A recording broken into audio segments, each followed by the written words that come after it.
श्रोते हो, नमस्कार. आजचे युग हे विज्ञान युग आहे. इथे प्रत्येक गोष्ट सिद्ध करावी लागते. आम्ही देव मानत नाही किंवा देवाला रिटायर करा इथपर्यंत विचारधारा असणारे बुद्धिवादी लोक समाजात दिसतात. देव आहे तर दाखवा असेही म्हणणारे समाजात असतात.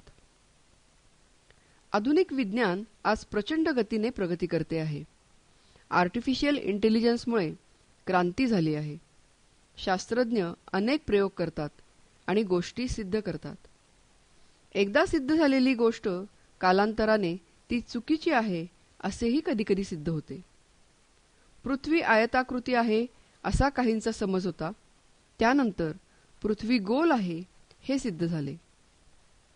मेडिकल सायन्समध्ये सुद्धा अनेक शोध लागत आहेत.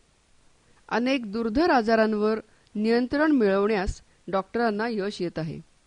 मनुष्याची आयुर्मर्यादा वाढत आहे.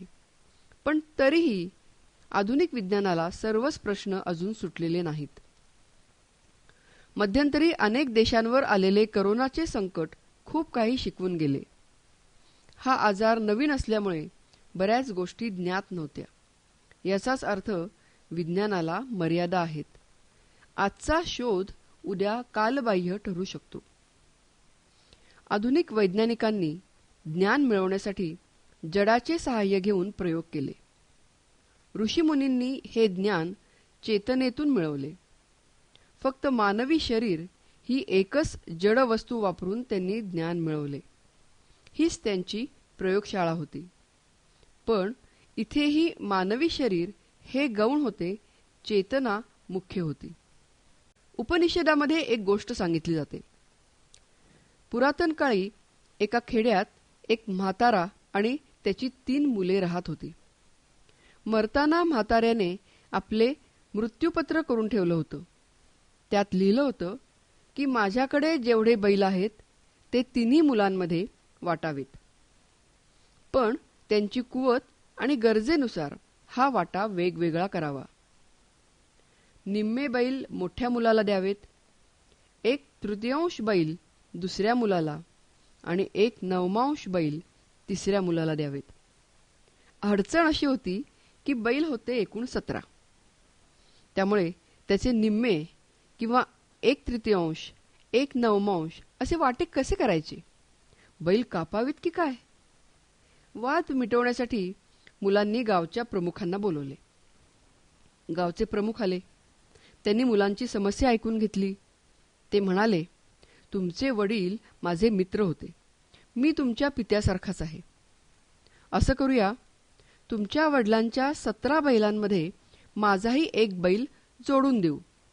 आता बैल झाले 18. त्यातले निम्मे म्हणजे 9 बैल एका मुलाला, 1/3 म्हणजे 6 बैल दुसऱ्या मुलाला आणि 1/9 म्हणजे 2 बैल तिसऱ्या मुलाला. असे एकूण झाले 17. अशी वाटणी केल्यानंतर एक बैल शिल्लक राहिला. आता आपला हा 18वा बैल घेऊन तो गावचा प्रमुख निघून गेला. मुलांचाही प्रश्न सुटला. हा 18वा बैल बीजगणिताच्या क्षसारखा आहे.